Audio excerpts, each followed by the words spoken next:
Assalamualaikum warahmatullahi wabarakatuh.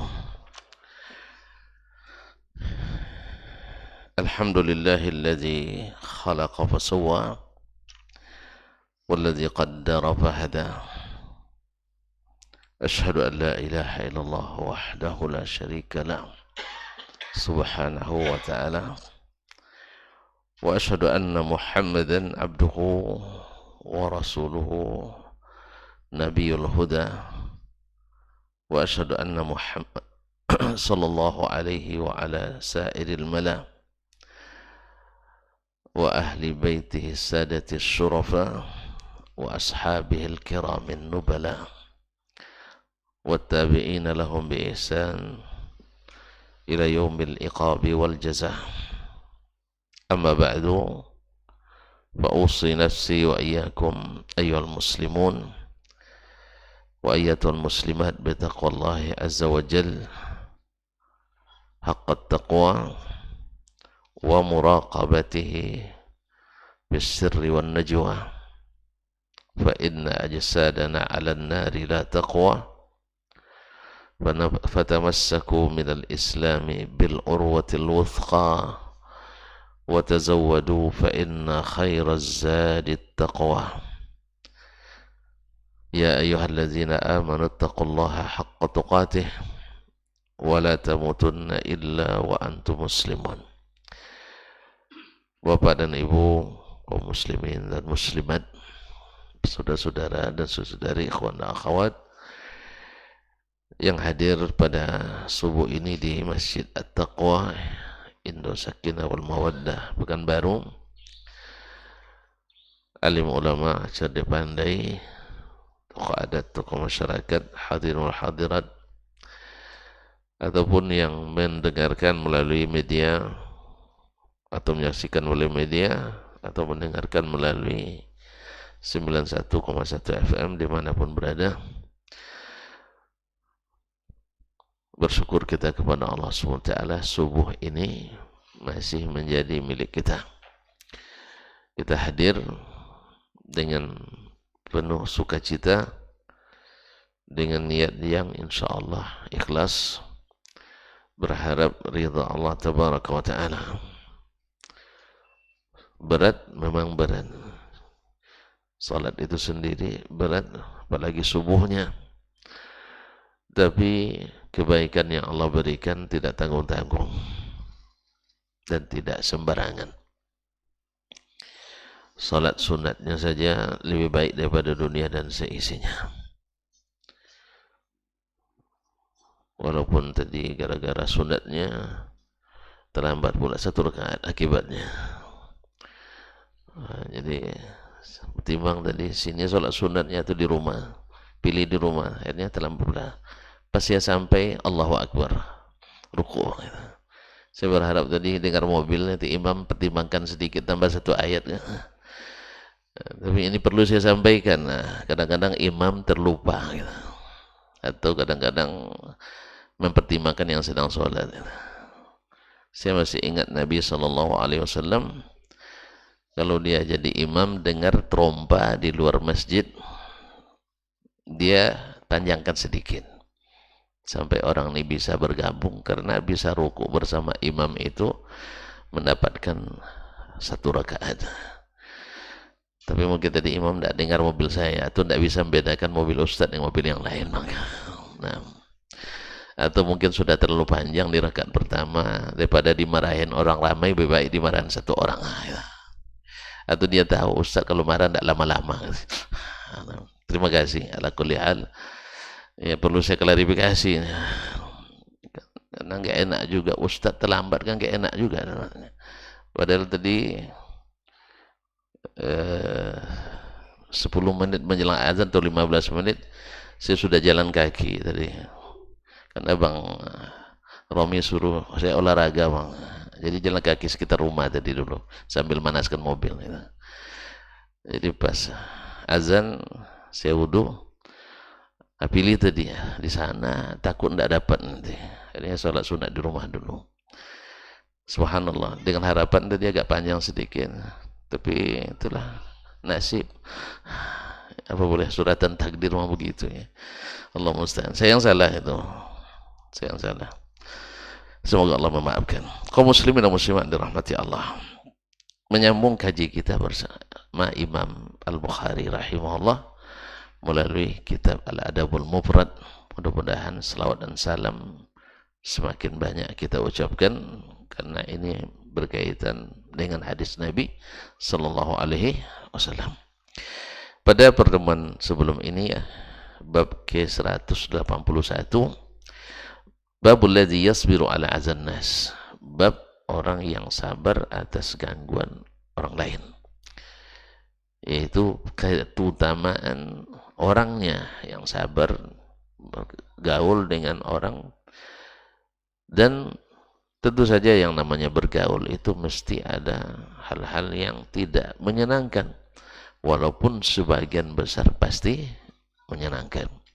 Ya, bergaul dengan orang itu alhamdulillah pada umumnya menyenangkan, tapi ada beberapa momen atau beberapa individu pribadi yang kadang-kadang tidak menyenangkan, tapi pada umumnya menyenangkan. Mungkin dari 100 orang yang kita bergaul dengannya, yang tidak menyenangkan paling 2-3 emangnya, 90 lebih menyenangkan. Atau dari sekian hari yang kita lalui, setahun 360 hari atau 365 hari berdasarkan perhitungan Masehi, mungkin yang tidak menyenangkan hanya 10 bulan ya. Nah, dari 365 hari hanya 10 bulan yang kadang tidak menyenangkan. Pada umumnya menyenangkan dalam bergaul dengan manusia, dengan keluarga, dengan teman-teman, masyarakat. Alhamdulillah. Kalau sempat menderita terus semuanya kebanyakan orang menyenangkan, pasti kita minta segera ya Allah wafatkan saya. Tapi alhamdulillah sekarang doanya panjangkan panjangkan angan-angan umur saya, murahkan rezeki. Berarti masih ada harapan untuk hidup. Nah, yang demikian inilah membuat kita sabar terhadap segala gangguan yang ada. Dan itu ada keutamaannya. Sudah tersebutkan, orang yang bisa sabar lebih baik daripada orang yang menyendiri, kuper, kurang pergaulan, sehingga tidak atau hampir tidak ada gangguan yang dialaminya. Bagi kulin khair, dua-duanya ada kebaikannya. Kurang pergaulan itu ada kebaikannya, tapi mana yang lebih baik? Yang suka bergaul dan sabar. Yang suka bergaul dan sabar. Ya, namanya sabar itu kan pahalanya. Innama yuwaffas sabiruna ajrahum bighairi hisab. Orang yang sabar itu pahalanya tanpa batas. Tanpa batas. Nah, di bab yang ke-182, Imam Al-Bukhari mempertegas lagi, tadi orangnya, sekarang perbuatannya. Babus sabri alal adha. Kalau kemarin bab tentang orang yang sabar, sekarang bab tentang sabar dalam menghadapi segala al-adha, segala yang mengganggu, segala yang menyakiti. Ya, segala yang mengganggu dan segala hal yang menyakiti.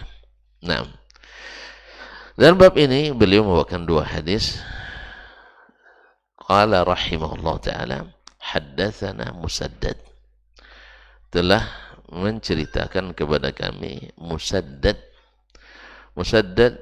ibn Musarhad ibn Musarbal ibn Mustawrid Al-Basri, adalah ulama yang pertama menulis kitab Al-Musnad di Al-Basrah. Pertama yang menulis kitab Al-Musnad di Al-Basrah. Basrah. Kitab Al-Musnad maksudnya kitab yang disusun hadisnya berdasarkan nama para sahabat. Misalnya hadis Abu Bakar As-Siddiq, lalu dia menyebutkan dengan sanadnya hadis Abu Bakar semuanya dalam satu tempat. Lalu dia bilang lagi hadis Umar ibn Khattab radhiyallahu anhu, lalu dia sebutkan hadis-hadis Umar bin Khattab. hadis Utsman bin Affan radhiyallahu anhum ajma'in. Lalu dia sebutkan di bawah itu hadis-hadis yang diriwayatkan oleh Utsman dari Nabi sallallahu alaihi wasallam. Selanjutnya haditsu Ali ibn Abi Thalib dan seterusnya. Ini namanya kitab Al-Musnad. Jadi seperti Musnad Imam Ahmad rahimahullah atau Musnad Ishaq bin Rahuya, Musnad Ad-Darimi dan sebagainya. Nah, di Basrah yang menulis kitab dengan model ini yang pertama kali adalah Imam Al-Musaddad ini. Musaddad ibn, langsung lupa. Musaddad ibn Musarhad ibn Musarbal ibn Mustawrid Al-Basri. Qala rahimahullah haddatsana Yahya ibn Sa'id. Telah menceritakan kepada kami Yahya ibn Sa'id. Nah, siapa Yahya ibn Sa'id ini? Yahya ibn Sa'id itu banyak, ada Al-Ansari, ada Yahya ibn Sa'id bin Farrukh Al-Qattan. Nah, di sini ada yang maksud adalah Yahya ibn Sa'id ibn Farrukh Al-Qattan Al-Basri, Imamu Al-Jarh wa Ta'dil. Salah satu dari Imam Al-Jarh wa Ta'dil, ya. Dia Sufyan ibn Uyainah, Abdurrahman ibn Mahdi, beliau wafat di tahun yang sama, lahir pula di tahun yang sama. Wafatnya 198, lahirnya saya tidak ingat lagi. Biasanya kita lebih suka menghafal tahun wafatnya. Wafat 198, Sufyan bin Uyainah, Abdurrahman bin Mahdi, dan Yahya ibn Sa'id Al-Qattan. Nah, bila bersepakat Yahya ibn Sa'id Al-Qattan dengan dengan Abdurrahman ibn Mahdi mentautsik seseorang atau menyebutkan si fulan thiqah, maka kata Imam Az-Zahabi addu alaih bin nawajis, ini muktamad, gigit dengan gigi geram. Nah, itu mengutip hadis addu alaiha bin nawajis, artinya muktamad, tidak perlu dipesisikan lagi. Tapi bila keduanya berselisih, Abdurrahman ibn Mahdi dengan Yahya ibn Sa'id Al-Qattan, maka kita katakan katanya, maka perkataan yang muktamad adalah perkataan Yahya ibn Sa'id Al-Qattan ini. Jelas ya? Ini dalam ilmu jarh wa ta'dil. Taib. An Sufyan, dari Sufyan. Siapa di sini? Sufyan Ats-Tsauri. Ahsanta. Sufyan ibn Sa'id ibn Masruq Abu Abdullah Ats-Tsauri Al-Kufi, faqihul Iraq di zamannya, adalah ulama hadis dan fikih di Irak pada zamannya. Pada zaman itu ada imam 4 pula yang menjadi rujukan utama di negeri Islam. Bila orang ada masalah pasti menanya mereka. Satu adalah Sufyan Ats-Tsauri di Irak, Al-Auza'i di Syam, Lais ibn Sa'ad di Mesir, dan Imam Malik ibn Anas di Hijaz. Mereka imam 4-nya waktu itu. Cuman dari imam yang 4 ini yang lulus verifikasi, ini bahasa sekarang nih, artinya yang punya mazhabnya masih eksis dan banyak pengikut adalah Imam Malik ibn Anas. Itu mazhab Maliki. Zalika fadlullah yu'tihi man yasha. Tidak semua orang yang terkenal mendapatkan kelebihan yang sama. Oleh sebab itu, terimalah apa yang Allah takdirkan untuk diri kita, sehingga tak kurang juga bagian pahala bagi kita. Sufyan Ats-Tsauri rahimahullah qala haddatsani Al-A'mash, telah menceritakan kepadaku Al-A'mash, Sulaiman ibn Ma'ran Al-Kahili. Nah, masih ingat dia thiqah mudallis, salah satu dari 6 tabi'in yang menjadi perpustakaan sanad hadis. Masih ingat? Dia masih ingat dah? Ada 6 tabi'in yang menjadi perpustakaan sanad hadis. Masih lupa? Alhamdulillah. Makanya jadi pede juz yang ulang-ulang, karena alhamdulillah kita pelupa gitu.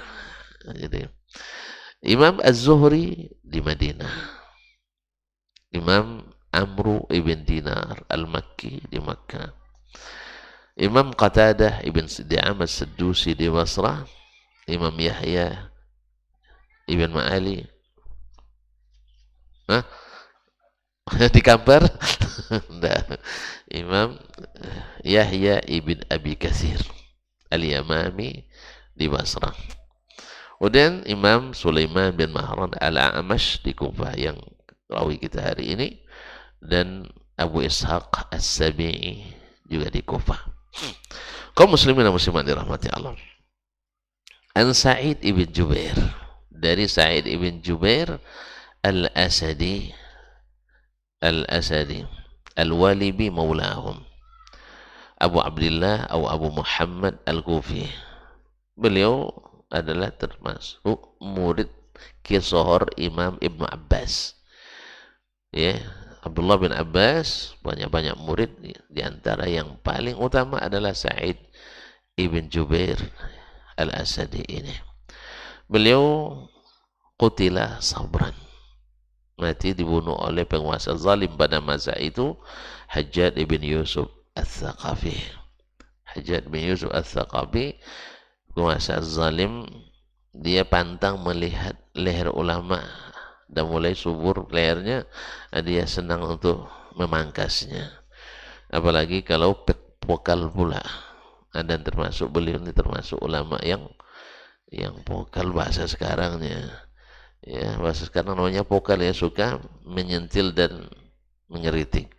Oleh sebab itu kaum muslimin dan muslimat dirahmati Allah, itu ijtihad beliau, sehingga beliau ditangkap, dihadapkan ke depan Hajjaj bin Yusuf Al-Thaqafi dan dibunuh olehnya. Semoga Allah merahmati Imam Sa'id bin Jubair Al-Asadi rahimahullah ta'ala, dan semoga Allah memberikan balasan yang setimpal kepada yang zalim. Ma'asyarul kiram dirahmati Allah, sebab itu juga menjadi pelajaran bagi kita supaya tidak menjadi orang yang zalim. Zalim itu kegelapan hari kiamat. Makanya nama Sa'id bin Jubair tetap harum sampai hari kiamat. Tapi nama Hajjaj ibn Yusuf, namanya busuk sampai hari kiamat. Pilih aja, kita nak didoakan kebaikan oleh orang atau tidak dapat doa minimal, ya. Ya, orang ada ragu mendoakannya.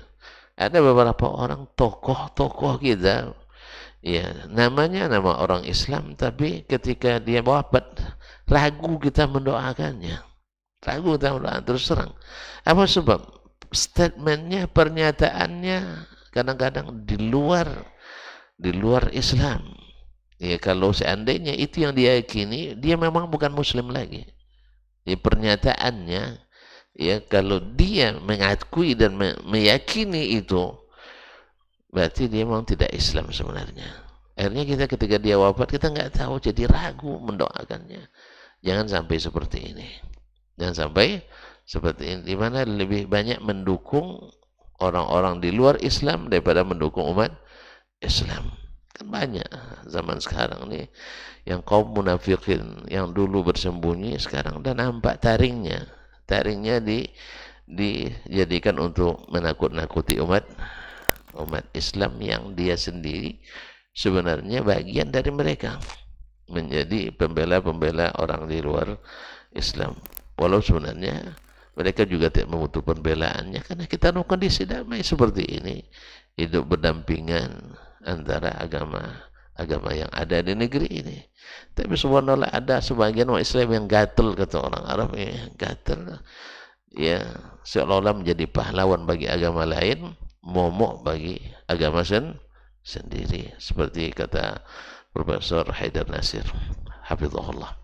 Kaum muslimin dan muslimat dirahmati Allah. Ana Abi Abdurrahman As-Sulami, dari Abu Abdurrahman As-Sulami. Siapa namanya Abu Abdurrahman ini? As-Sulami. Hah? Dia terkenal sekali. Abu Abdurrahman As-Sulami ini terkenal dengan, pertama, keilmuannya ada pasti. Yang kedua, terkenal paling zuhud, imamnya ahli zuhud di masa tabi'in. Termasuk imamnya ahli zuhud di masa tabi'in. Namanya adalah Abdullah ibn Habib ibn Rabi'ah As-Sulami, dikenal dengan Abu Abdurrahman As-Sulami. Dia seorang ahli zuhud, tapi bajunya 400 dirham. 1 dirham berapa maksudnya?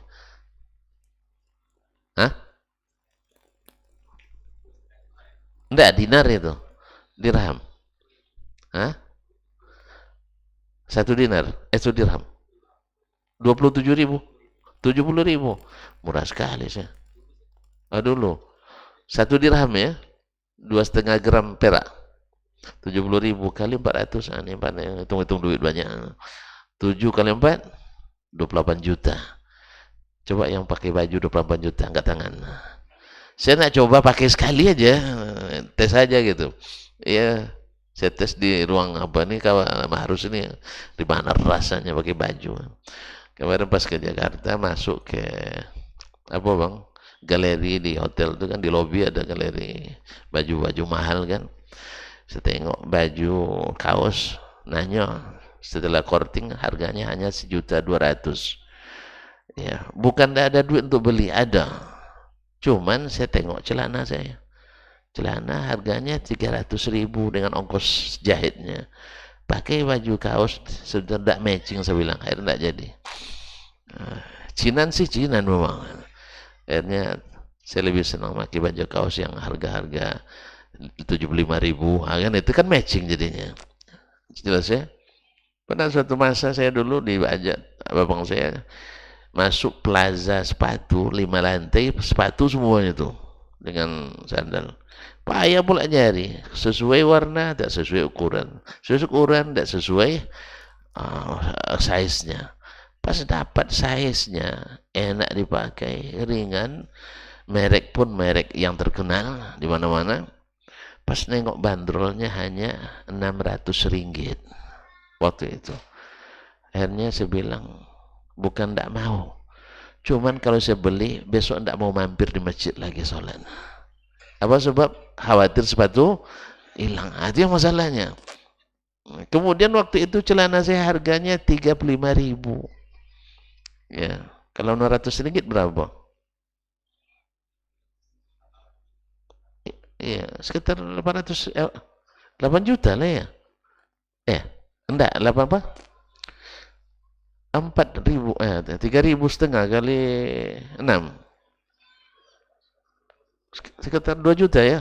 2 juta tidak matching, celana 35.000. Nah, itu. Kemudian yang saya khawatirkan tuh, saya tidak berani lagi mampir sholat asar di masjid. Kalau sempat itu terjadi, tidak jadi saya beristri dengan yang sekarang. Nah itu kan Allah yang ngatur itu memang. Dia tertarik itu saja dilihatnya saya mampir di masjid sholat asar. Di saat anak muda waktu itu jarang yang mampir, sekarang ramai, ya kan? Masa kami bujang-bujang itu jarang anak muda yang mampir sholat asar, sholat zuhur di masjid.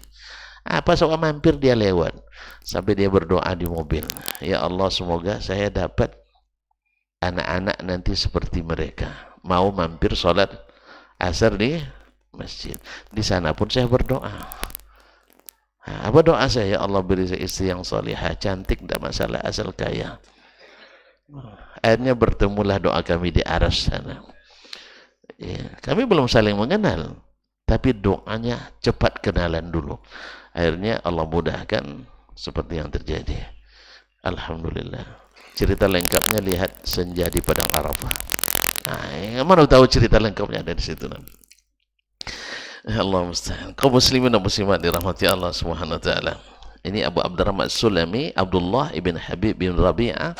Beliau seorang zuhud, tapi pakaiannya boleh mahal. Zuhud itu, makanya zuhud itu bukan campang-camping. Definisi zuhud banyak ulama mendefinisikannya. Ya, di antara yang paling, menurut saya yang paling bagus adalah tarku ma la yanfa'uka bil akhirah. Meninggalkan segala sesuatu yang tidak bermanfaat di akhirat. Kalau baju bagus bermanfaat di akhirat, ya pakai. Kalau mobil mahal bermanfaat untukmu di akhirat, pakai. Rumah besar bermanfaat untuk di akhirat, pakai. Ya, tapi dengan syarat jangan ngutang, habis itu mati meninggalkan utang gara-gara bikin rumah besar. Jangan. Ya. ngutangnya semasa hidup aja, udah mati. Nah, jadi kaum muslimin dan muslimat dirahmati Allah Subhanahu wa taala. Baik. Ayahnya sahabat Nabi, Habib bin Rabi'ah, sahabat Nabi. Beliau sebenarnya lahir di masa Nabi masih hidup, tapi tidak bertemu dengan Nabi Shallallahu Alaihi Wasallam, tidak jadi sahabat, hanya jadi tabi'in.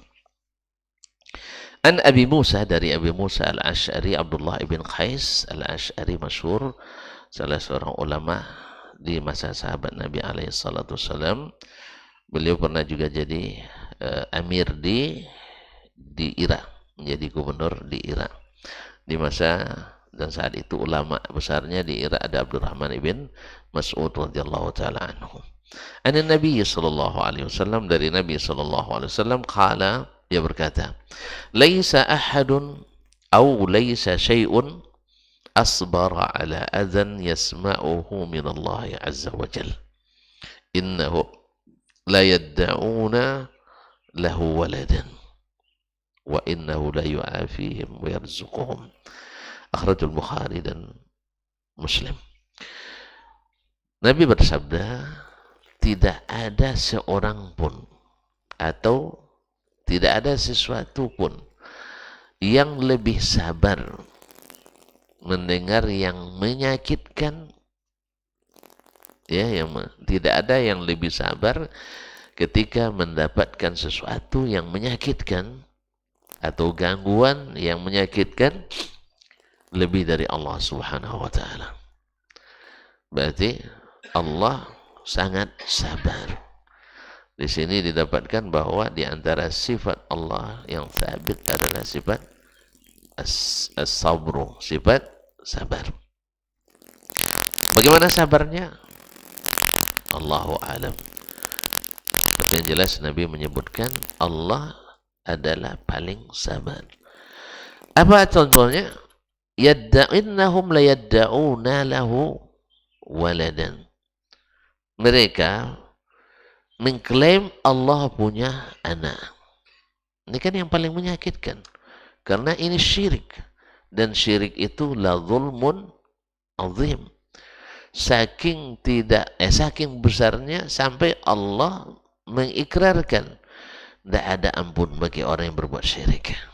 Tidak ada ampun bagi orang berbuat syirik.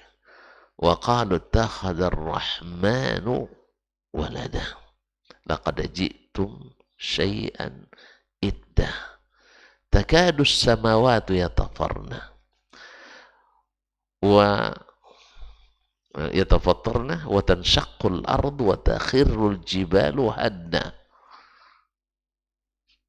Mereka berkata, Allah memiliki anak. Sesungguhnya kalian sudah mendatangi suatu kemungkaran yang besar. Mengatakan suatu kemungkaran yang besar. Hampir-hampir langit runtuh. Bumi hancur, berpecah. Dan gunung-gunung pun runtuh ketika mereka menyebut Allah memiliki anak. Berarti luar biasa kaum muslim dan muslimat dirahmati Allah SWT. Ini kita nak ucapkan pula selamat Allah memiliki anak, atau selamat kelahiran anak Tuhan. Wih, Masya Allah, banyak pula yang Masya Allah bela-belain itu. Untuk apa? Untuk apa? Toleransi? Alhamdulillah kita lebih dulu toleransi. Alhamdulillah umat Islam dari sejak Islam datang sampai hari ini paling toleransi. Kita paling toleransi. Cuma ada sebagian yang diperalat lalu bertindak yang tidak benar. Akhirnya itu dinisbatkan kepada Islam, dan Islam sebenarnya jauh daripadanya. Jadi makanya kita ini harus jangan suka dijadi alat orang untuk memecah belah kita. Ya, disuruh diasung-asung untuk membuat kerusakan atas nama umat Islam. Akhirnya menjadi beban bagi Islam. Ya, padahal mereka pasti tidak suka bila satu orang di suatu kampung itu mencuri, lalu dihukum kampung itu kampung pencuri. Pasti kita tidak suka. Bahwasanya bila orang berdasi itu yang selalu korupsi. Kan yang selalu berkorupsi itu orang, yang selalu korupsi itu orang berdasi. Yang tidak berdasi, yang bersarung apa yang nak dikorupsinya? Iya, orang bersarung apa yang dia nak korupsi, kecuali di atasnya pakai dasi, bawah sarung, itu lain. Nah, ya, kan ada juga yang nak bersarung dia tapi di atasnya pakai dasi. Makanya mohon maaf, saya pun itu yang membuat saya juga termasuk salah satu sebab alergi pakai dasi gitu. Ya, alergi ke dasi gitu. Sebab kalau sudah ke dasi itu potensi Allah musta'an. Yang kedua, panas. Negeri ini negeri gerah. Udaranya lembab. Ya, yang kadang-kadang buah baju yang di atas saja kadang-kadang ditutup sudah basah keringat sama kita. Apalagi diikat pula leher dengan dasi gitu. Ya. Kecuali bagi yang sudah bekerja dari AC ke AC, mobil pakai AC, awak mobil AC juga nya. Cuman itulah. Ya, pernah saya bawa naik mobil dari Madinah ke Riyadh, basah baju saya kan. Masya Allah, mandi Ustaz di mobil tadi, kata kawan di sana. Iya, karena teman-teman tuh mobilnya mobil-mobil bagus baru kan, karena kerja di Toyota. Awak sisa-sisa orang ya kita pakai. Jadi AC-nya bikin kita mandi keringat di mobil gitu. Ya ada AC tapi panas gitu. Allah musta'an. Jadi kaum muslimin dan muslimat dirahmati Allah, tidak mungkin rela kita bilang asal berdasi korupsi. Mau untuk bilang begitu? Tidak suka. Demikian juga kita umat Islam ini ada yang berbuat kesalahan. Sekian banyak umat Islam melakukan kesalahan, lalu dituduh setiap umat Islam mesti begini.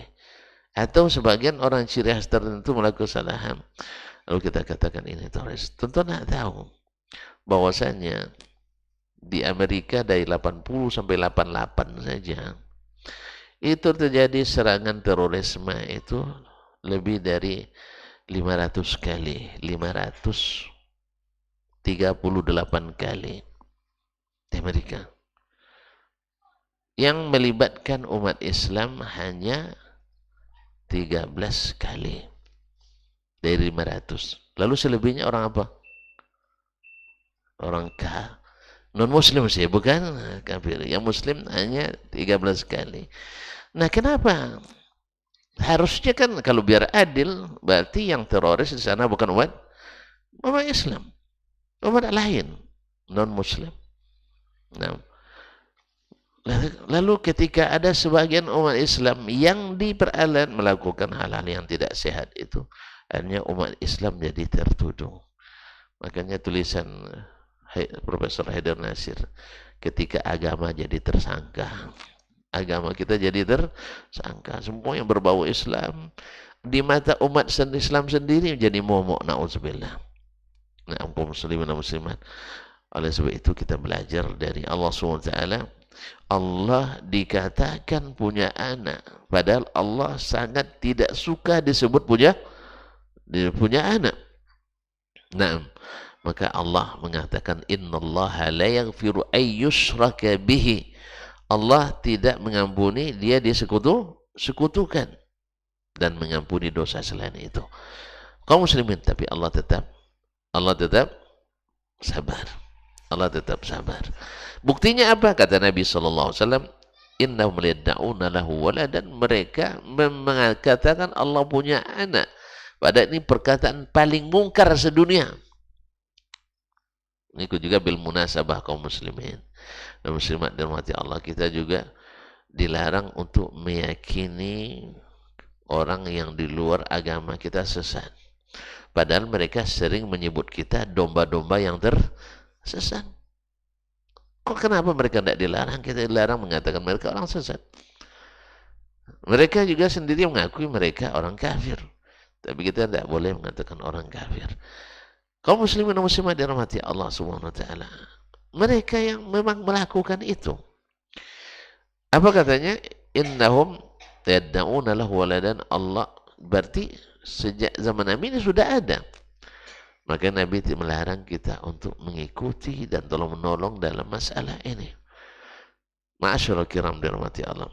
Wa innahu la yu'afihim wa yarzuquhum. Tetapi Allah tetap menyehatkan mereka dan memberi rezeki pada mereka. Allah, kalau sempat seperti kita disakiti seperti itu, jangankan kita, Abu Bakar Siddiq radhiyallahu anhu, lihat ketika Ummul Mukminin At-Tahirah, ketika Ummul Mukminin yang suci Aisyah radhiyallahu anha dituduh oleh kaum munafikin melakukan perbuatan yang tidak terpuji, ya, ikut-ikutan pula Mistah. Mistah ini kerabat Abu Bakar yang dibelanjai oleh Abu Bakar sehari-hari kehidupan dia dan keluarganya. Dia buta, ikut pula terpengaruh menebar fitnah itu. Allah, bayangkan kaum muslimin dan muslimat, memang fitnah itu luar biasa, ya. Makanya kadang-kadang kawan dekat pun kadang kalau di masa fitnah susah dipercaya. Dia lebih mencari selamat untuk diri. Dilihat orang pada ikut, dia ikutan pula. Ya. Akhirnya sampai berita ke Abu Bakar. Abu Bakar bersumpah, sejak saat ini saya tak akan belanjai lagi. Bayangkan. Coba bayangkan. Kalau sempat Allah seperti itu. Kalau kau syirik, aku tak beri nafkah, aku tak beri rezeki, kalian akan sakit selamanya. Tapi Allah sabar. Bahkan kaum muslimin dan muslimat hari ini, ada orang pergi haji dan umrah bikin dosa di depan Ka'bah. Bikin dosa di depan Ka'bah.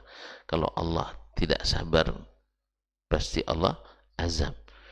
Kan sebagian kan mengatakan, kalau seandainya itu tidak benar, pasti Allah sudah turunkan azab. Antum jangan lupa, beratus tahun dulu berhala nginapnya di mana? Hah? Dalam Ka'bah, di rumah Allah. Allah suka? Hah? Tidak suka. Suka sama Abu Jahal? Suka sama Abu Lahab? Tidak. Jadi tidak ada barometer andainya kalau Allah tak turunkan azab, berarti mereka benar. Kalau Allah tak matikan, mereka benar? Tidak. Sebab Allah sabar. Allah sabar. Makanya tetap mereka disehatkan, tetap diberi rezeki, diberi anak, diberi istri dan sebagainya. Apa sebab? Karena dunia ini dan segala isinya tak senilai sebelah sayap lalat di sisi Allah. Kalau sempat dunia sama nilainya seperti sayap lalat. Sayap lalat berapa saya sebelah saya? Nah, ada yang orang nak beli. Bahkan orang jadikan, bawa. Ada sempat antum punya satu kontainer sayap lalat misalnya, orang bawa semua gratis. Nah, ada mau sayap lalat. Nah, sebelah sayap lalat, dunia dan seisinya tidak ada nilai sisi Allah SWT. Kalau bukan karena zikrullah, dunia ini mal'unah, terlaknat, rendah, hina dina. Makanya Allah berikan, ambillah. Sebab kalian ditunggu. Imma taubat, kembali kepada Islam, atau kalian akan kekal di kerak neraka. Pilih yang mana? Makanya Allah SWT dalam hadis ini disebutkan Allah sabar. Tak ada yang lebih sabar dari Allah SWT.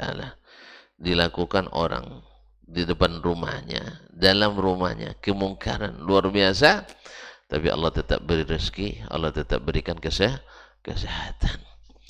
Pernah ada di Pekanbaru ini dulu seorang dokter membawakan kesesatan, mengingkari hadis-hadis Nabi. Lalu dia bilang, saya berani bertaruh, bila saya salah saya mati. Nah, agama itu tidak dengan taruhan. Agama ini dengan dalil dan bayan. Dulu orang Quraisy juga sudah mengatakan itu ke Nabi SAW. Bahkan mereka minta pada Allah, ya Allah, andainya yang dibawa Muhammad ini benar, fa'amtir alaina hijaratan minas sama', tolong turunkan hujan batu dari langit. Nah, zaman itu, zaman azab itu sudah di zaman Nabi tidak ada lagi. Kalau dulu orang mengingkari turun azab yang menghabiskan, Tapi alhamdulillah rahmatan lil alamin. Orang-orang kafir itu masih diberi kesempatan nak menikmati dunia atau kembali ke pangkuan Islam. Alhamdulillah, Islam tak pernah memaksa, tetapi Islam berdakwah. Dan Allah sabar, kita pun harus sabar juga. Kita tidak sampai dibilang yang paling kita ini. Alhamdulillah sampai hari ini berdakwah belum pernah dibilang orang gila, Bang. Mungkin karena iman kita masih belum sampai ke tingkat wali. Ya kan, kalau gila nanti kan jadi wali majzum. Jadi wali majzum. Mereka kan tidak mau ngakui kita jadi wali. Oleh sebab itu tidak dipakai kata gila, paling-paling dibilang bonga. Alhamdulillah. Ya, kadang-kadang yang bilang tuh lebih yang bilang bonga tuh kadang sering tidak lulus dulu. Ya, alhamdulillah. Dan orang pasti akan ketawa gitu. Ya. Orang sudah sampai dapat gelar akademisi tertinggi lalu dibilang bonga, kan tuh ketawa orang. Ya kan, Anda kan baru aja, itu pun karena dorong-dorong barangkali dapatnya. Nah, jadi kaum muslimin dan muslimat, tidak mungkin. Jadi tidak mau dibilang gila, sebab apa? Kalau gila itu wali, jadi wali. Kita ini tidak ada yang diwali katanya. Nah, Allah musta'an. Kaum muslimin dan muslimat dirahmati Allah. Jadi hadis ini juga menghasung kita untuk sabar. Allah sendiri diberitakan kepadanya yang tak bisa diterimanya, tapi Allah tetap berikan rezeki dan Allah berikan. Nah, ini diantara adab yang disukai oleh Allah SWT. Baik, lalu Imam Al-Bukhari menyebutkan hadis selanjutnya, haddatsana Umar ibn Hafs, telah menceritakan kepada kami Umar ibn Hafs, itu Umar ibn Hafs ibn Ghiyas Al-Kufi. Qala haddatsana abi, dia berkata telah menceritakan kepada kami bapakku, itu Hafs ibn Ghiyas. Qala haddatsana al-Amash, telah menceritakan kepada kami al-Amash yang tersebut dalam sanad sebelumnya. Qala sami'tu syaqiqan, saya mendengar syaqiq. Syaqiq yaitu Abu Wa'il, Syaqiq ibn Salamah Al-Kufi, juga seorang rawi yang thiqah. Yaqul, dia berkata, qala Abdullah berkata. Siapa Abdullah di sini? Abdullah ibn Mas'ud Al-Huzali Abu Abdurrahman Al-Kufi berkata, qasama an-nabiy sallallahu alaihi wasallam qismatan, Nabi membagi-bagi suatu pembagian, yaitu ghanimah pada perang Hunain. Setelah Fathu Makkah, Nabi bergerak ke Taif dan terjadilah perang Hunain waktu itu, yang awalnya umat Islam, karena setelah Fathu Makkah ramai umat Islam sampai mereka mengatakan lan nughlabal yawma min qillah, kita takkan pernah terkalahkan lagi karena jumlah kita besar. Lalu Allah beri ujian, kalian lupa rupanya menang itu bukan dengan jumlah. Wa yawma hunainin idh a'jabatkum kathrakukum, hari perang Hunain ketika kalian mulai ujub dengan jumlah yang banyak. Lalu Allah katakan tak berbahan itu bagi kalian, tapi Allah lah yang menyelamatkan. Allah lah yang menyelamatkan. Oleh itu kaum muslimin dan muslimat, selesai peperangan, Nabi membagi-bagi ghanimah. Bagi-bagi ghanimah kepada para al-mu'allafati qulubuhum, orang-orang yang masih baru masuk Islam, mu'allaf. Dan diberikan kepada kepala-kepala suku banyak-banyak. Nabi beri kepada Aqra' ibn Habis, ya sesuai dengan namanya Aqra' ibn Habis, habis dibawanya. Nah, dibawanya itu habis bahasa kita ya. Diberi oleh Nabi sekian ratus. Kemudian Uyainah ibn Hisn diberi pula sekian ratus, ya, sapi atau kambing. Nengok itu ada yang, nah itulah kaum muslimin dan muslimat. Ada dari kalangan Ansar. Nah, di sini kaba'dhi ma kana yaqsim membagi seperti yang biasa dia bagikan. Faqala rajulun min ansar, seorang laki-laki dari kalangan Ansar berkata, ya disebut dengan Ansar karena sama-sama dari Madinah. Ya sama-sama dari Madinah. Mungkin dia kaum munafikin. Wallahi demi Allah, dia bilang, innaha laqismatun ma urida biha wajhullahi azza wa jalla. Ini pembagian tak karena Allah ini. Ini kan mulai isu berkembang bahwa Nabi sudah mulai memikirkan keluarganya. Nah, kan mulai berkembang tuh. Dulu ketika masih diburu-buru oleh orang Mekah, mereka datang ke Madinah. Siapa yang lindungi? Orang Ansar. Sekarang Mekah kan sudah jadi milik umat Islam. Nah, Nabi kembali ke tabiat asal. Menurut dia, ini kan ada penyakit dalam hatinya ini. Makanya sebagian ulama mengatakan ini orang mungkin kaum munafikin, maka disebutkan kepada orang Ansar, orang Madinah. Nah, innaha qismatun ma urida biha wajhullah azza wa jalla.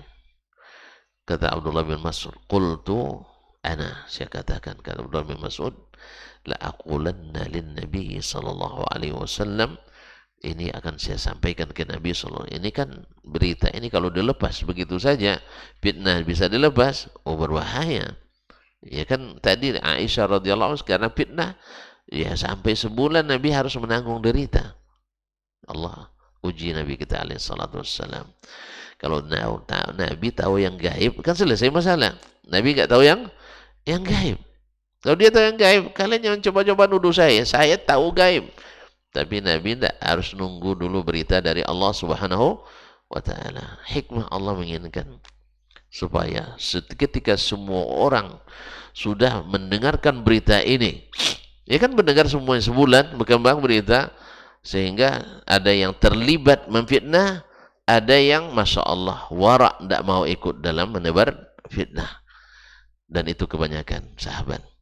Tapi ada sebagian sahabat yang terpengaruh oleh fitnah. Ya seperti tadi Mistah, seperti Hasan bin Thabit dan lain-lainnya, terpengaruh oleh fitnah dahsyatnya. Makanya kalau hari ini kalau ada sebagian ustadz terpengaruh oleh fitnah yang terjadi hari ini yang mendiskreditkan umat Islam dan umat Islam, iya jangankan itu, fitnah itu dahsyat, maka jangan dekat-dekat. Ulama menyebutkan al-fitanu khattafah wal qulubu dha'ifah. Fitnah itu menyambar-nyambar dan hati kita sangat lemah. Maka jangan dengar-dengarkan. Kalau kita termasuk yang lemah, mudah untuk terpengaruh, jangan dengar-dengar ahli fitnah. Ini betul itu. Ya kita katakan, hati-hati jangan dengarkan dai-dai fitnah. Seperti yang kemarin datang, ya jauh-jauh dari luar negeri datang, apa fitnahnya? Yang suka belajar tauhid itu teroris, calon radikal. La haula wala quwata billah. Nabi SAW setiap napas dakwanya isinya tauhid. Bahkan sampai akhir hayatnya, menjelang wafatnya, pesannya tentang tauhid. Tapi memang orang yang belajar tauhid jadi teror bagi orang yang suka nyinggung-nyinggung syirik. Ya. Yang kedua, orang yang tak paham tauhid memang tak suka. Apa sebab? Banyak kegiatannya yang berbau syirik yang akan terganggu.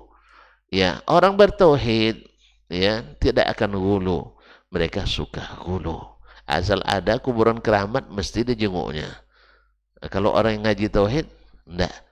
Kalau ada kuburan diziarahi, enggak ada bedanya kuburan keramat dengan yang lain.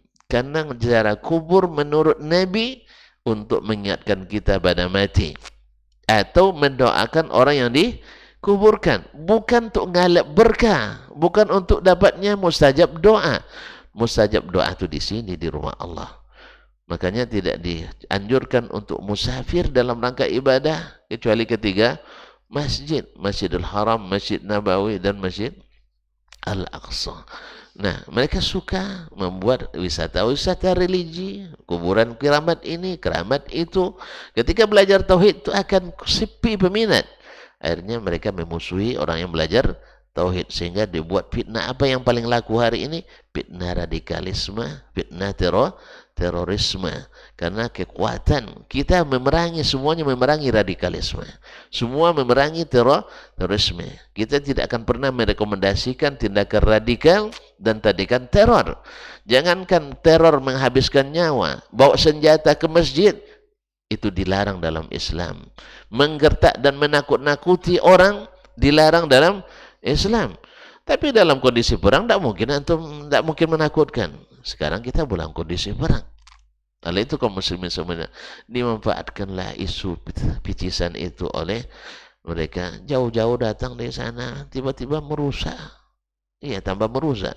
Akhirnya membuat fitnah di antara kaum muslimin, mengadu domba. Kalau ngaji tauhid, mulai judulnya nanti memurnikan tauhid. Berarti kajian radikal ini. Padahal mereka juga sering membuat istilah memurnikan akidah. Berarti radikal juga jadinya, suka membahas. Kan ada judulnya memurnikan akidah Ahlussunnah wal Jamaah dalam kurung aswaja. Kan ada judulnya. Berarti radikal juga kalau gitu, suka ngaji tauhid. Cuman yang dimaksudnya tauhid yang dimaksud adalah tauhid yang benar, bukan tauhid yang bercampur dengan ilmu-ilmu kaum Mu'tazilah lalu dinamakan dengan ilmu kalam yang terangkum dalam akidah Asy'ariyah dan Maturidiyah yang sangat jauh dari keyakinan as-salafu as-salih. Katanya mengikut as-salaf, tetapi ketika ditanya siapa di antara salaf yang mengatakan sifat 20, dia akan bingung, enggak ada memang. Abu Bakar, Umar, enggak ada. Ketika ditanya Allah mewujud bila makan, hadis atau bukan? Oh bukan. Perkataan Ali, di mana dapat? Dibuat pula tadlis. Riwayat Abu Bakar Al-Baghdadi. Awak kira Khatib Al-Baghdadi ahli hadis yang ahli fikih mazhab Syafi'i. Bukan, dia seorang Mu'tazilah, Abdul Qahir Al-Baghdadi yang menjelma jadi pembesar Al-Asy'ariyah. Di bersanad, tidak bersanad, tapi bersunad. Paham tak? Sanadnya enggak ada, disunat sanadnya. Tiba-tiba diletakkan, Ali berkata Allah mewujud bila makan. Ya, Allah ada tambah tempat. Di mana dikatakan Ali? Enggak tahu. Ya, ini yang menyebutkan wafatnya tahu abad ketiga, abad keempat. Ali sudah wafat di abad pertama. Di mana dia dapat? Enggak ada. Jadi kaum muslimin dan muslimat lalu mengatakan kami pengikut salaf. Oh, salaf itu seperti apa? Ini yang kita baca. Baca Al-Ajurri dalam Asy-Syari'ah, baca Al-Lalaka'i dalam Ushulus Sunnah, baca Al-Muzani dalam Syarhus Sunnah. Semuanya mengatakan bahwa Allah seperti yang dikabarkan Allah dan Rasul dalam kitab dan Sunnah. Jadi kalau kita ditanya nanti, siapa yang meyakini Allah di atas? Pertama, Allah yang memberitakan. Dua, Rasul yang menjelaskan. Tiga, sahabat meriwayatkan. Dan semua mereka berkeyakinan Allah di atas. Yang mengatakan Allah tidak bertempat, siapa?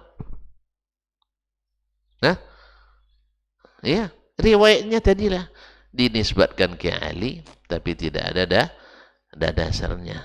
Tidak ada sanadnya. Kalau tidak bersanad, semua orang bisa mengatakan, kalau tanpa sanad, semua orang bisa bilang, berkata Rasulullah. Mana sanadnya? Pokok Rasul yang berkata, katanya. Rasul yang berkata, mana siapa buktinya? Tidak ada. Jadi itu kaum muslimin. Sama dengan kami pengikut salaf juga. Salaf yang mana? Seleb. Ya, ikut seleb betul. Nah, siapa aja yang terkenal merusak akidah, jadi dibawa ke sini. Ya, yang kemarin bilang zombie-zombie, habisnya berlepas diri pula. Ya, kemarin masya Allah menjadi ulama ahli sunnah Nusantara. Tiba-tiba tidak lama menyelenceng dia kajinya. Awak sudah membaca dari awal, mereka terlambat tahu. Sudah ingat dari awal tapi melambat tahu. Memang dari arah pembicara dan nampak kita yang pemenang tuh dari start sudah nampak. Ini dah selesai finish belum tahu juga dia mana yang pemenang. Kita dari startnya kita sudah tahu. Kalau startnya keliru pasti finishnya salah. Allah musta'an.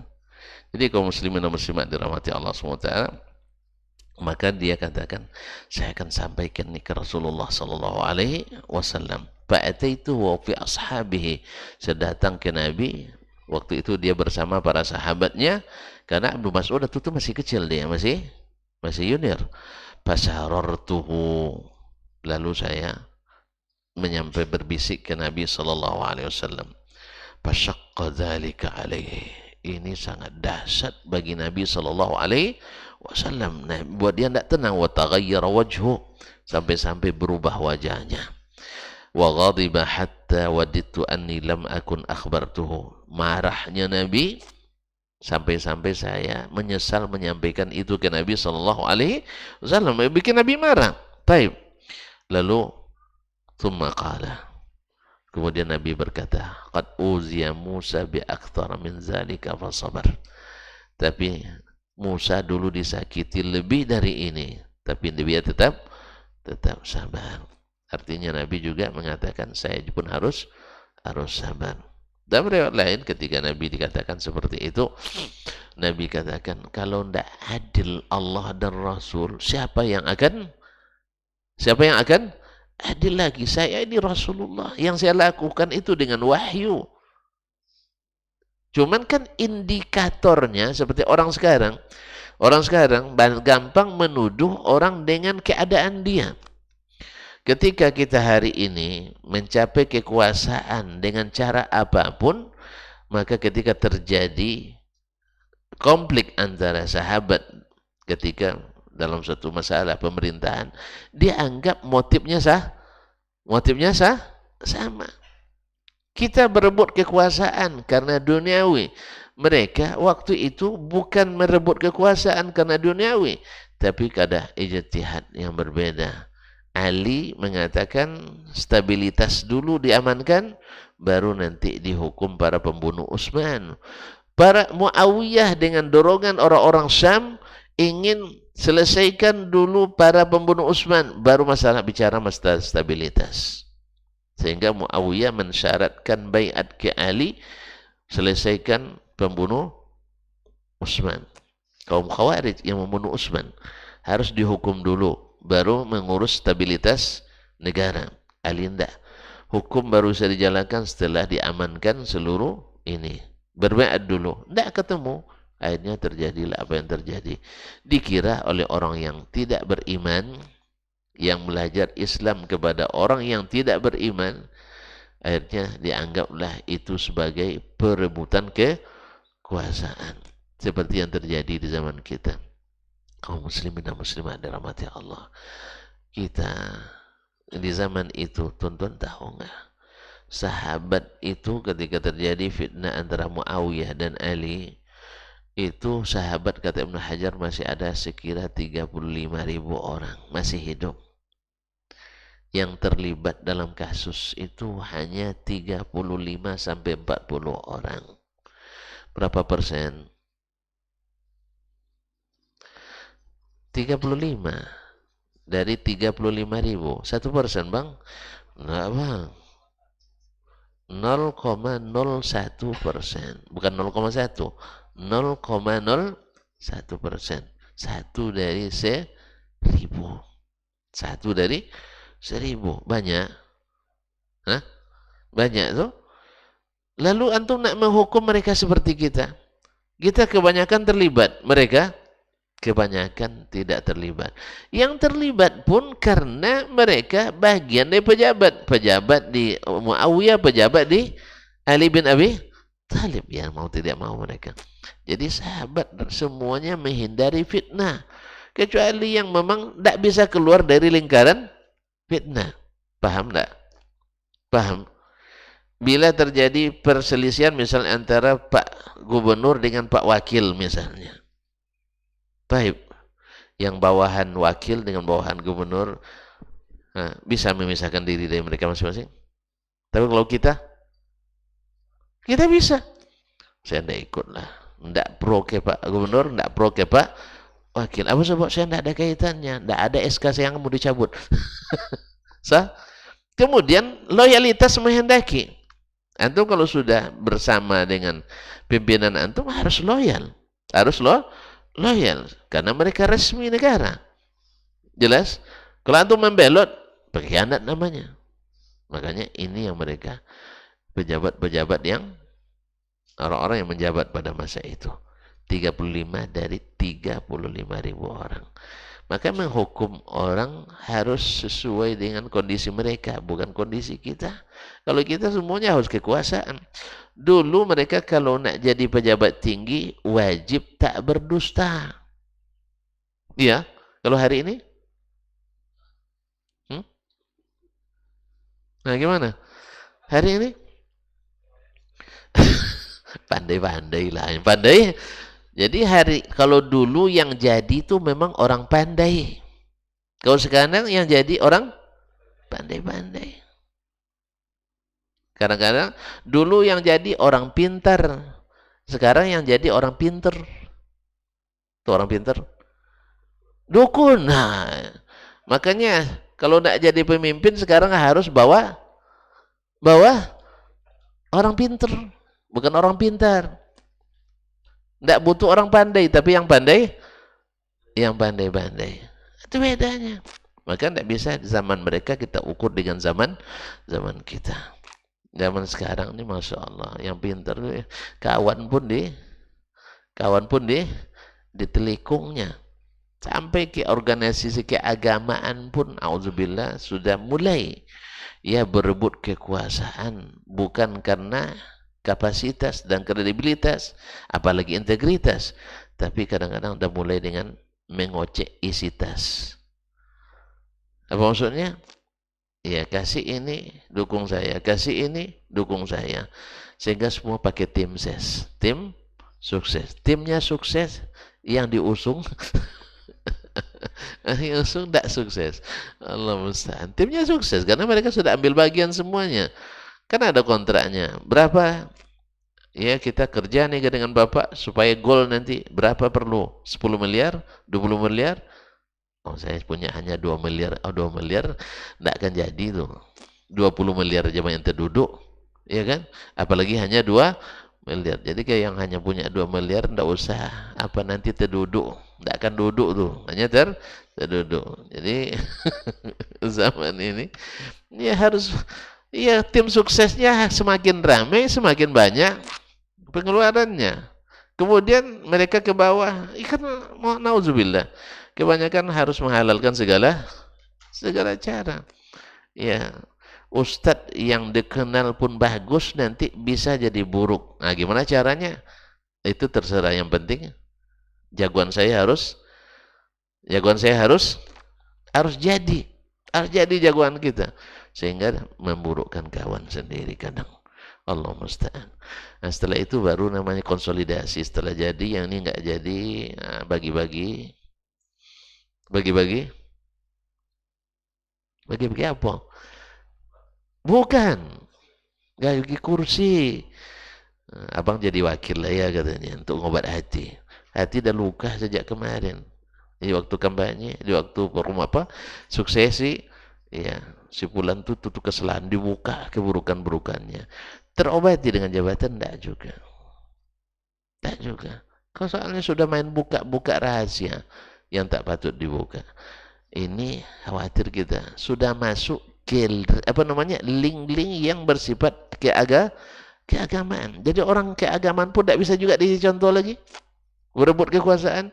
Akhirnya kalau begini kita, orang kan melihat sahabat dengan kacamata ini juga, padahal jauh panggang dari api. Adalah mengkiaskan dua hal yang berbeda. Bedanya tak langit dengan bumi.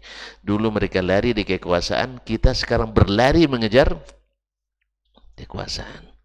Mereka itu sambil di karena lari dihukum karena tidak mau. Kalau sekarang biarlah berurusan hukum, yang penting mau. Kalau kita biar berkasus hukum, yang penting harus jadi.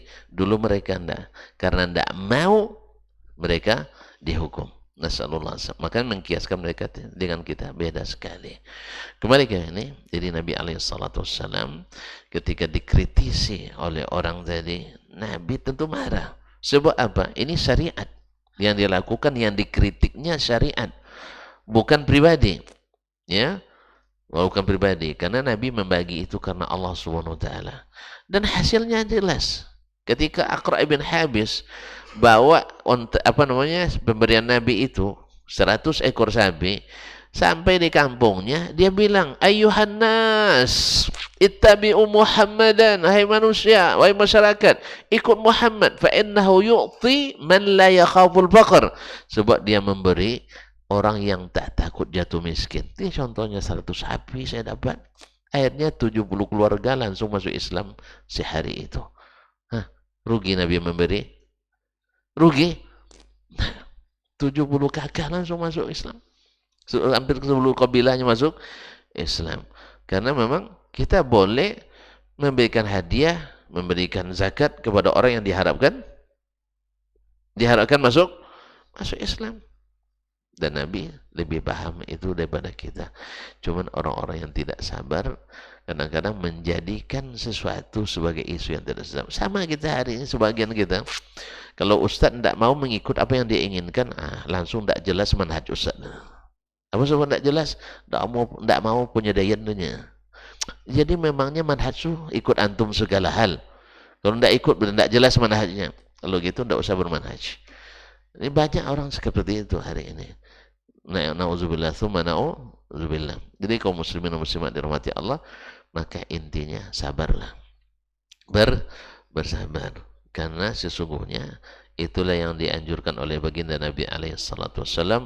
Musa dulu disakiti lebih dari ini.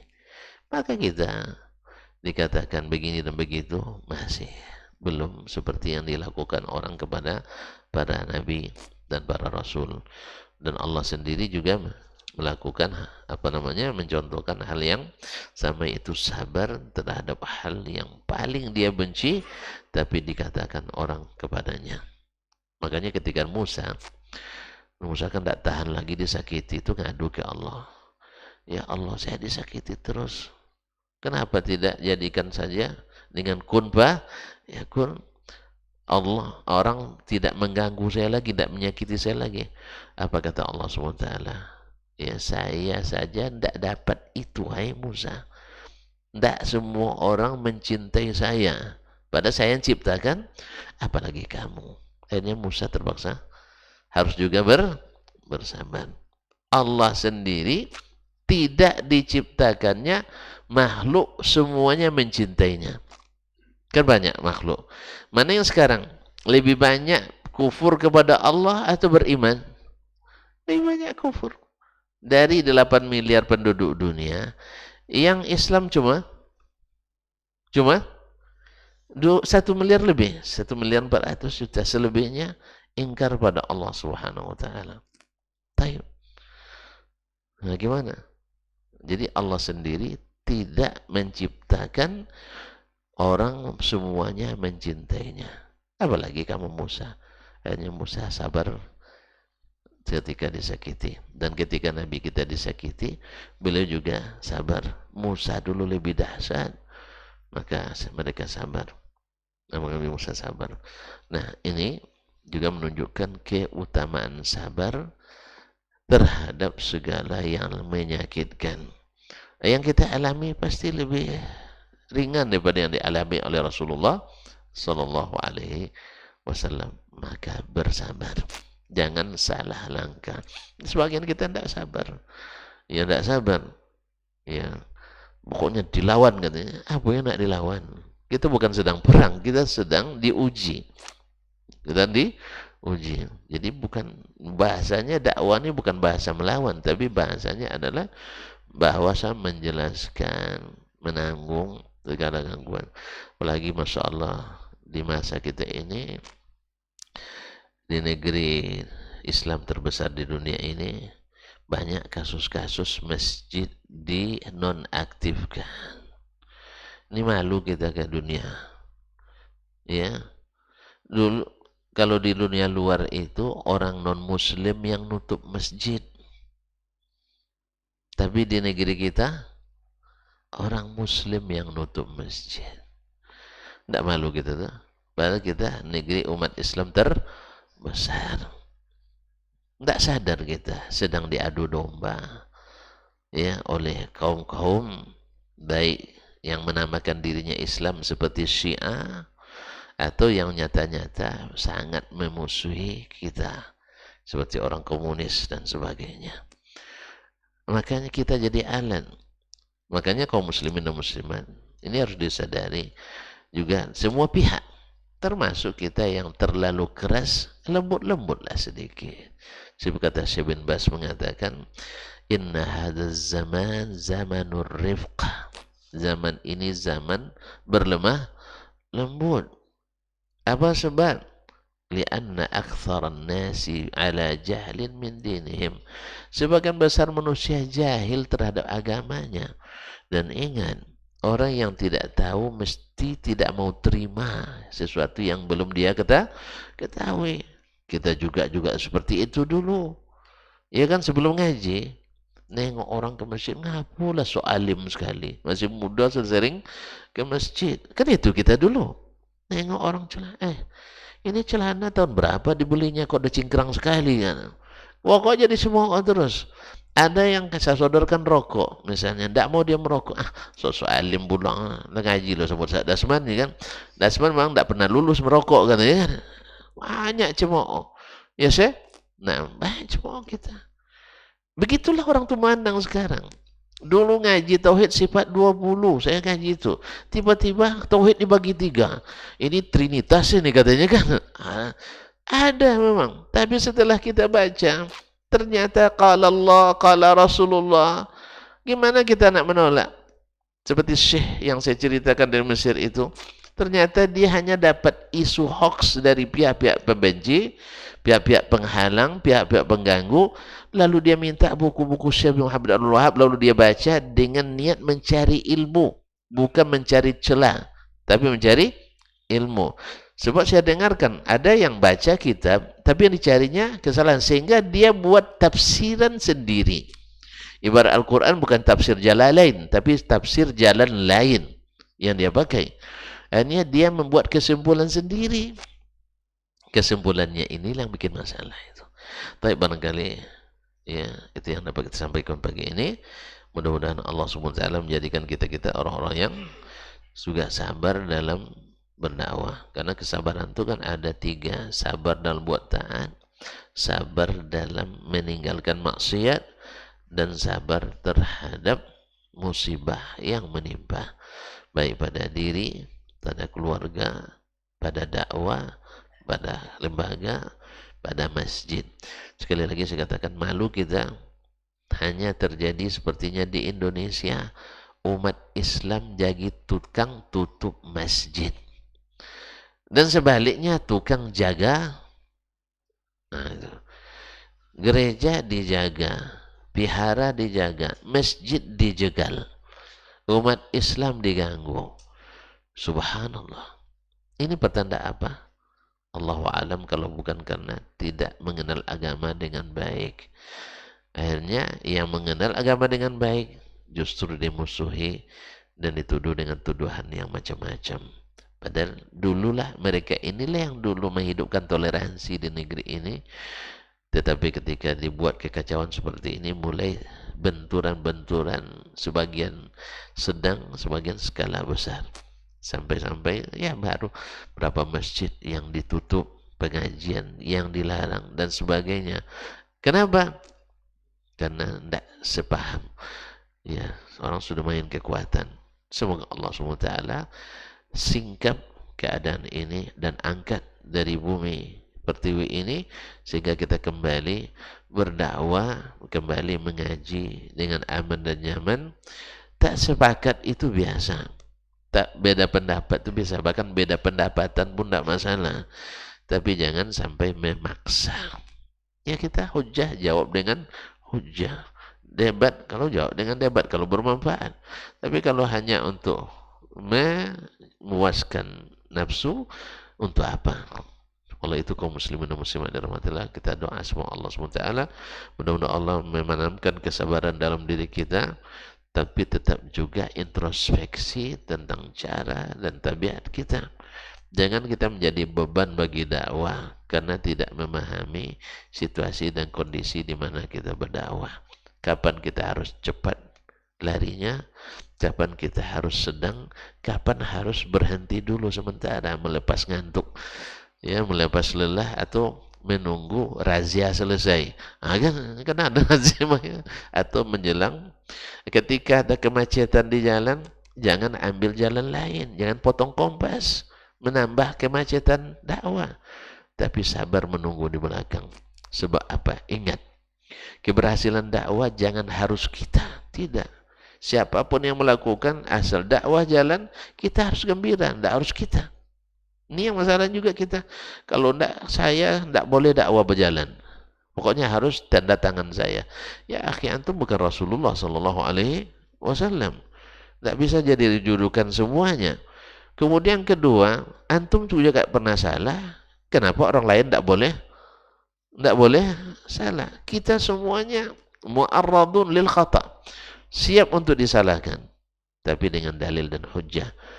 Ya, dengan dalil dan hujjah. Oleh sebab itu jaga kebersamaan, jaga persatuan, sabar terhadap perbedaan antara kita dengan kawan. Kawan, bukan lawan nih, kawan. Ya. Oleh itu mudah-mudahan Allah SWT berikan kita akhlak ini, sabar terhadap segala hal yang mengganggu, yang menyakiti, baik yang datang dari internal kita sesama mengaji, ataupun dari eksternal yang belum mengaji, bahkan dari eksternal yang tak mungkin mengaji sama kita. Ya misalnya orang-orang non-muslim yang mengganggu, atau orang-orang liberal yang suka bikin gangguan, atau orang-orang syiah yang memang tak nyaman kita hidup aman. Kemanapun mereka masuk pasti memporak-porandakan barisan. Semoga umat Islam ini tersadarkan, tidak terprovokasi. Wallahu ta'ala alam wa sallallahu ala nabiyina Muhammad wasallam. Terima kasih dan mohon maaf. Subhanakallah bihamdik. Asyhadu an la ilaha illa anta astaghfiruka wa atubu ilaik. Wassalamualaikum warahmatullahi wabarakatuh.